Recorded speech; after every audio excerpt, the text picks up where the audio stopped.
اور سر یہ خواہش آپ کی جنت میں اللہ بھی کرے گا. صحیح مسلم کی حدیث ہے جب جنتی جنت میں داخل ہوں گے تو ان کو خوشخبری ملے گی کہ تمہیں مبارک ہو اللہ کی طرف سے, آج کے بعد تمہیں موت نہیں آئے گی, ہمیشہ زندہ رہو گے. آج کے بعد تم بوڑھے نہیں ہوگے, ہمیشہ جوان رہو گے, 30 سال عمر رہے گی.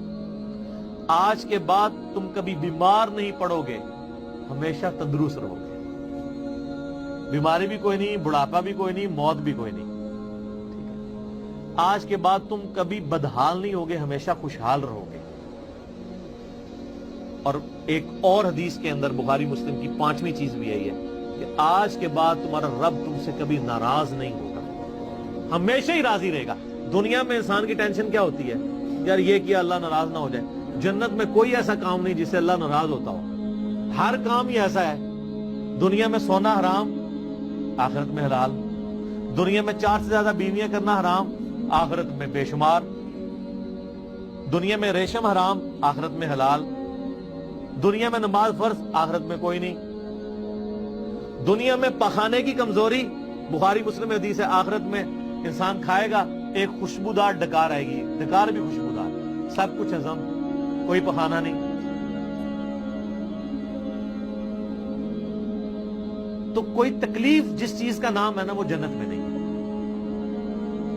تو یہ اللہ تعالیٰ کی بڑی مہربانی ہے کہ اللہ تعالیٰ آپ کو بہت بڑا سٹیٹس دینے والا ہے. یہ اس کی مہربانی ہے کہ وہ تو خود اکیلا تھا لیکن اس نے اپنی کوالٹیز میں جنت میں آپ کو بھی شریک کر لیا ہے.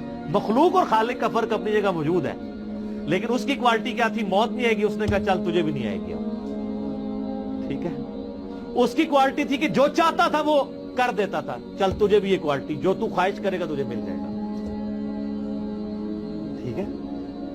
اس پہ ایک میرا ایک کلپ بھی ہے, غامدی صاحب سے اللہ تعالیٰ سے متعلق ایک مشکل سوال.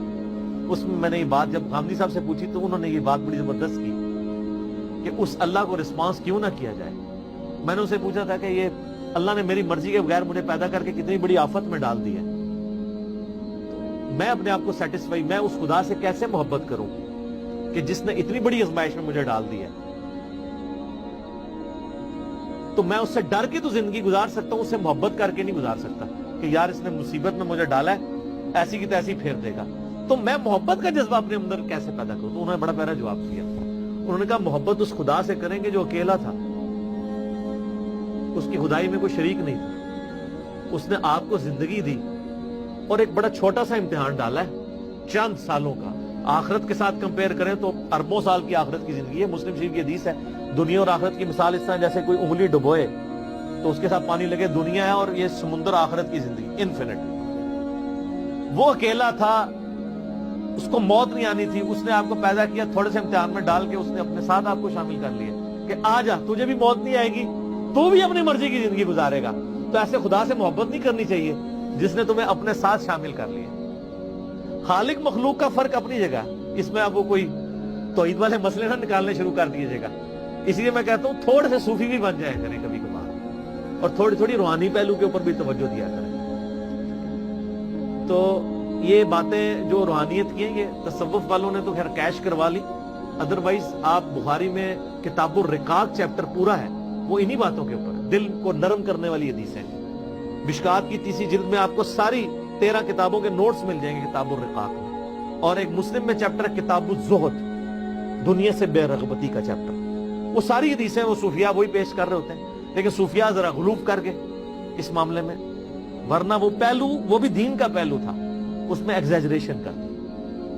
اب یہ نہیں ہے کہ صوفیاء کی ٹسل میں آپ اس سے بالکل ہی علیحدگی اختیار کر لیں, وہ پہلو اپنی جگہ موجود ہے.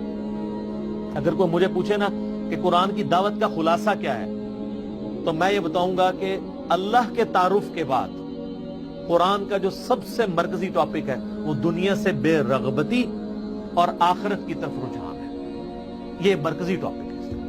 آپ اسے انسانیت کی ہدایت کہہ لیں, نام رکھ لیں, عنوان دے دیں, یا آپ اسے آخرت کی جواب دہی کا عنوان دے دیں.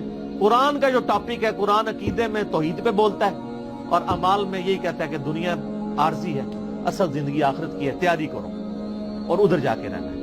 یہی ٹاپک ہے پورے قرآن کا, ایک ہی مرکزی. بل تؤثرون الحیات الدنیا والآخرۃ خیر وابقی ان ھذا لفی الصحف الاولی صحف ابراہیم و موسیٰ.